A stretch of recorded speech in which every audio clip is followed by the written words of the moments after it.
Assalomu alaykum aziz do'stlar, aziz obunachilar, aziz YouTube foydalanuvchilar inshaalloh. Yine sokullarni bitkazib ketdik. Endi xudo xolasi o'shalarning pollarni bosib beracakmiz yine.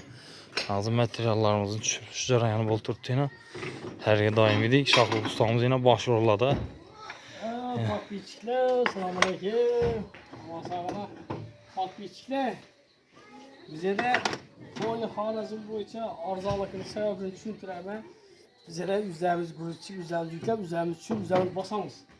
Tavardan üzerimiz düşüreriz. Şu nispeten başka bir kalkadı. Belki ne daşımız bir temiz, daşımız hem yine güzel bir fil daş. Muam bir daş. Bu gece pile işlet buyur böyle. Arkaya bu vesile. Allah negatifla yani laba siyahla.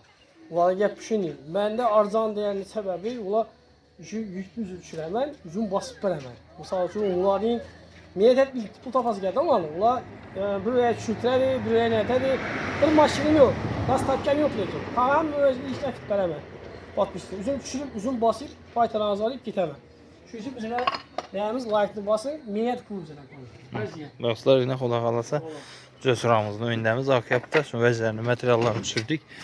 Yine hazır üşüdə zilla bir zil daşa gəldik xudo xolasa. Üşü Obiyomunu hem yerini xudo xolasa muramır taş bilen basıp çırayladık beremiz dostlar.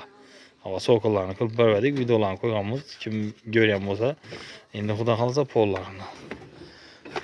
Dostlar, videolar yaqqan olsa bizzetini like basın, istən çıxmasın. Kanala yeni olsanız abone olup koyunlar. Xudo xolasa sizlərə faydalı, çıraylı videolarını çıxarsa davam etəmiz. Sağ olunlar, aman olunlar dostlar.